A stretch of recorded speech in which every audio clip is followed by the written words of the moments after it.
Feed costs are killing small farms, and that is not an opinion. Hay prices have tripled in 5 years. Grain and concentrates have followed. For farmers raising goats, cattle, sheep, and rabbits, these costs are not just painful. They are the difference between survival and collapse. The tragic part is that the solution has been growing in fields and roadsides the entire time. Farmers across Asia, Africa, and Latin America have used fodder trees for generations. Trees whose leaves and pods contain more protein than the expensive feed in those bags. That knowledge got buried when commercial inputs took over. The companies selling those bags got rich. The farmers did not. That is changing. Research is now confirming what traditional farmers always knew. Certain trees can replace a significant portion of commercial feed, cost almost nothing to maintain, and keep producing season after season. Today we cover 7 of the most powerful fodder trees in the world. What they are, why they work, and exactly how to put them to use on your farm. Number 1 is Moringa. Moringa oleifera, known around the world as the miracle tree. You may have heard of Moringa as a human superfood, and it is, without question, one of the most nutritionally dense plants on Earth.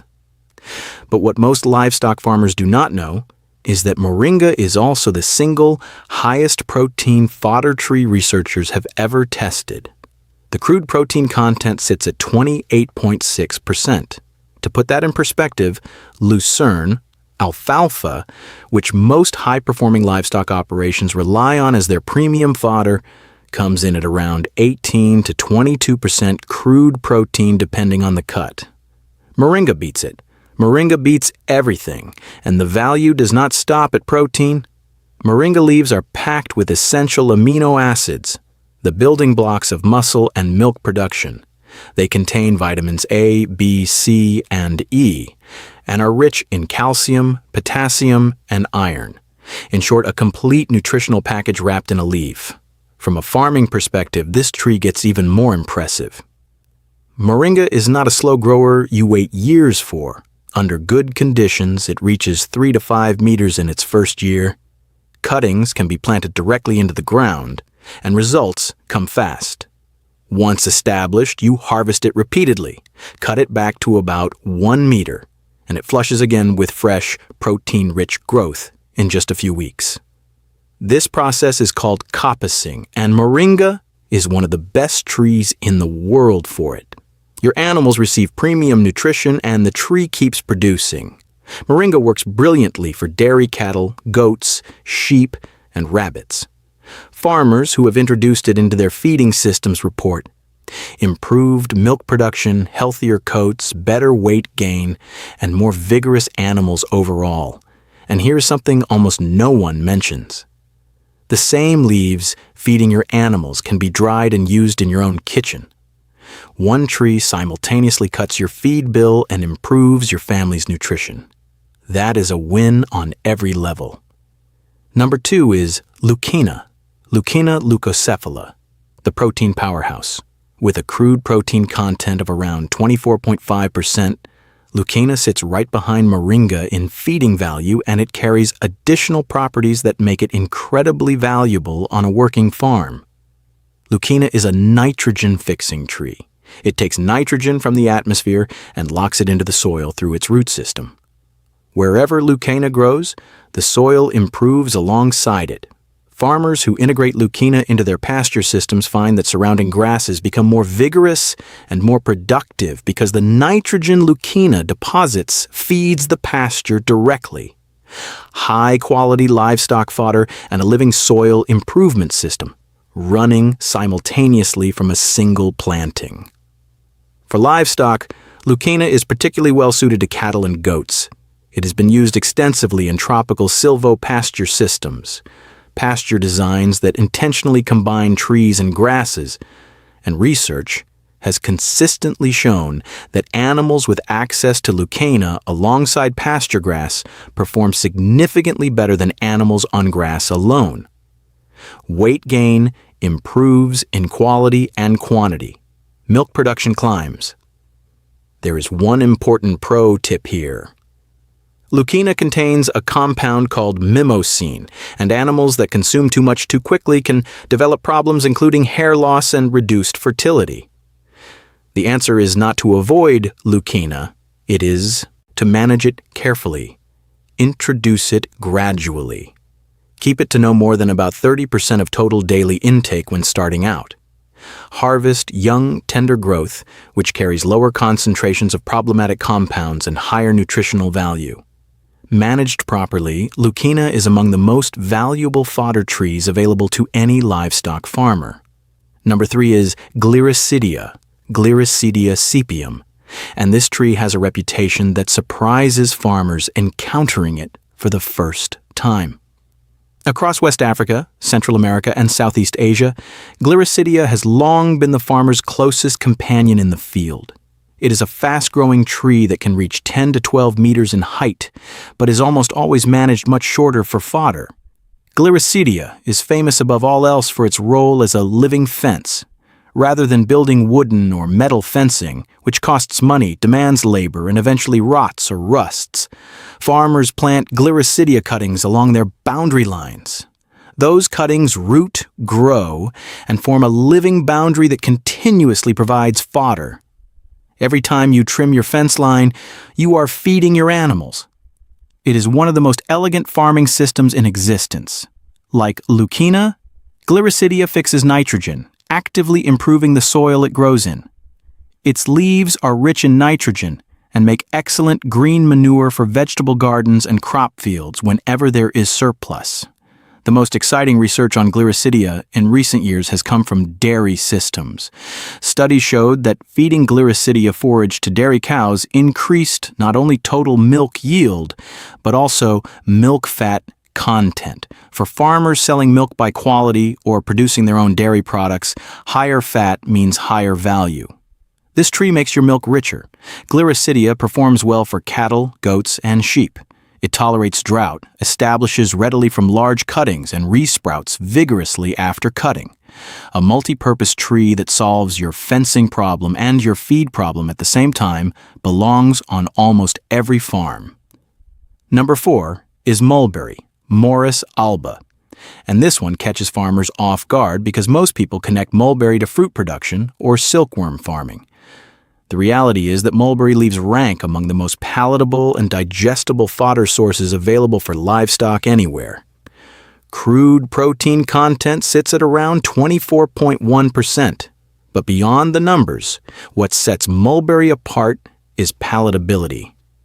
Animals love it with an enthusiasm they rarely show for introduced feeds. Anyone who has tried to get stubborn livestock to accept something new understands how significant this is.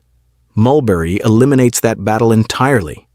Goats, rabbits, and cattle move toward it eagerly, and because they consume it willingly and in good quantities, they absorb the full nutritional benefit. For rabbit farmers specifically, mulberry is exceptional. Digestibility of mulberry leaves for rabbits is outstanding, and many rabbit operations that have integrated mulberry into their systems have dramatically reduced or eliminated commercial pellet use entirely. For goat farmers, the combination of high protein, high palatability, and easy digestibility makes mulberry one of the most complete fodder sources available to grow on farm. Mulberry coppice as well. Cut it back, and it bounces back with fresh, tender growth. In warm climates, it establishes quickly from cuttings. In cooler climates, it is more deciduous and seasonal, which is worth factoring into your planning. Wherever it grows, it earns its place. Number 5 is Black Locust, Robinia pseudoacacia, a tree that carries a nickname summarizing everything you need to know about it, tree alfalfa. Black locust is native to the eastern United States but has naturalized across much of Europe, Asia, and other temperate regions. Its leaves are particularly rich in protein, providing a substantial dietary supplement for goats and cattle. And like Leucaena and Gliricidia, it is a nitrogen-fixing tree, feeding your animals and your soil simultaneously. What makes black locust especially practical is speed of growth. Among temperate climate options, it is one of the fastest-growing timber and fodder trees available, attractive for farmers who want results without a long wait. It tolerates drought once established, requires minimal inputs, and thrives on poor, marginal soils where other crops would fail entirely. Land that is not productive for cropping can become a productive fodder resource with Black Locust. The caution worth noting, as the tree matures and leaves age into the season, tannin levels increase. High tannin content reduces digestibility and creates problems for animals consuming large quantities. Harvest early in the growing season chores. Young, tender leaves carry the lowest tannin levels and the highest nutritional value. Managed this way, Black Locust is an outstanding silvopasture tree, particularly in temperate and subtropical systems where quality fodder tree options are limited. Number 6 is Sesbania, Sesbania grandiflora, also called agathi across much of Asia, and this tree is one of the most underappreciated fodder plants in the world. Research has found Sesbania grandiflora nutritionally superior to many other tested tree fodders, with impressively high crude protein and relatively low crude fiber. Lower fiber means higher digestibility. Animals absorb more of the nutrition they consume. This is not a tree with good numbers that fail to translate in the field. The nutrition delivers real performance gains in animals on the ground. Sesbania grandiflora thrives in humid tropical climates. Farmers in West Africa, Southeast Asia, and similar environments should have this tree on their short list. Under ideal conditions, it can reach several meters in a single season and responds well to repeated cutting. Its leaves and young shoots feed cattle, goats, and pigs with excellent results. The reason Sesbania sits as the underdog in this list is simply that it does not receive the same global attention as Moringa or Leucaena. Yet in the regions where it grows naturally, farmers who have discovered its value do not go back. For humid tropical farmers looking for a fast-growing, high-protein fodder tree to start with, Sesbania grandiflora deserves serious consideration. Number 7 is Pigeon Pea, Cajanus cajan. Technically a shrub rather than a full tree, it earns its place on this list because of one quality that none of the others can match: adaptability. Pigeon pea grows in environments ranging from the dry Sahel to subhumid savanna to humid forest zones. Very few crops or fodder plants can make that claim. This range makes pigeon pea the great equalizer. Almost regardless of where you are farming, pigeon pea can likely grow there. The fodder it produces is of solid quality. It works best alongside grasses or crop residues. Think of it as an upgrade to low-quality roughage rather than a total feed replacement. When animals are eating dry stalks and poor-quality hay, adding pigeon pea leaves and pods dramatically improves the overall nutritional profile of their diet. The pods carry meaningful levels of protein and energy, and research suggests they can partially replace expensive corn in rations, producing high-protein, energy-rich feed at a fraction of the cost. Pigeon pea also fixes nitrogen. It establishes easily from seed, grows relatively quickly, and produces abundantly. For farmers in drier climates who have struggled to find fodder options that survive their conditions, pigeon pea is often the answer. Now that all 7 trees have been covered, the economic argument deserves to be stated plainly, because this is where the real weight of this information sits. The challenge facing almost every smallholder livestock farmer right now is identical. Concentrates and commercial feeds are expensive, and that expense keeps rising. Fodder trees are not just useful, they are potentially revolutionary because they can be locally grown, locally propagated, and are dramatically less demanding in terms of fertilizers and pesticides than most crops. Once a fodder tree system is established on your farm, the input costs for maintaining it are essentially your labor. The trees themselves keep giving season after season, year after year. Compare that to buying a bag of concentrate every week or month. Every purchase is a cost that leaves your farm and flows to someone else. Every branch of Moringa or Leucaena cut and fed to your animals is value that stays entirely within your farm system. As trees mature and multiply, and as you learn to coppice and manage them, that value compounds. One moringa tree becomes 10 cuttings. 10 cuttings become 50 trees. 50 trees become a fodder system that makes your farm more resilient and more profitable with every passing year. Here is the practical path for getting started. Step 1. Pick one tree, not all 7. Look at this list and identify the one most suited to your climate, your livestock, and your land. Humid tropical region. Start with Moringa or Sesbania. Subhumid zone, Leucaena or Gliricidia. Drier climate, Pigeon Pea or Black Locust. Pick one and commit to establishing it well. Step 2. Establish your trees correctly. Most of these trees propagate from cuttings or seeds. Moringa, Gliricidia, and Black Locust establish readily from cuttings. Leucaena and Pigeon Pea grow well from seed. Plant in rows or along fence lines, field edges, or boundaries to maximize land use without sacrificing crop or pasture space. Step 3. Introduce the fodder gradually. Animals unfamiliar with a new feed may reject it initially or consume too much too quickly when they find it highly palatable. A gradual introduction over 2 to 3 weeks allows their digestive systems to adjust and gives you time to observe how they respond. Step 4. Learn to harvest for tree hay. To store fodder beyond the growing season, harvest branches with leaves and allow them to dry before storage. Hanging dried fodder bundles from the rafters of your animal shelter is a traditional and highly effective storage method. It keeps fodder dry, prevents mold, and builds a reserve for dry seasons or periods when fresh growth is limited. Step 5. Observe, adjust, and expand.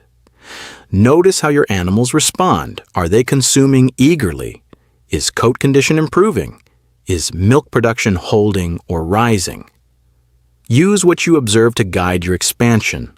The farmers who extract the most value from fodder trees are the ones who pay attention and adapt accordingly. Here is what all of this ultimately points to. The modern agricultural system has worked hard to convince farmers that high-performing livestock require high-cost commercial inputs.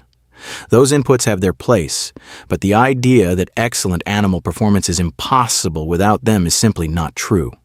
These 7 trees, Moringa, Leucaena, Gliricidia, Mulberry, Black Locust, Sesbania, and Pigeon Pea, represent thousands of years of human observation and decades of rigorous scientific research pointing to the same conclusion.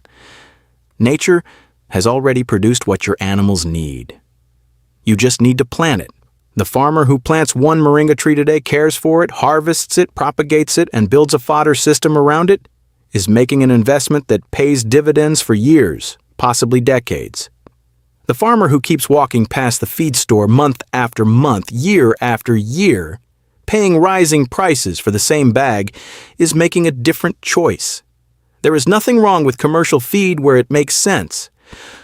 But anchoring a farm entirely to external inputs in a world of rising costs and uncertain supply chains is a vulnerability. Fodder trees are a hedge against that vulnerability. They are insurance you can eat.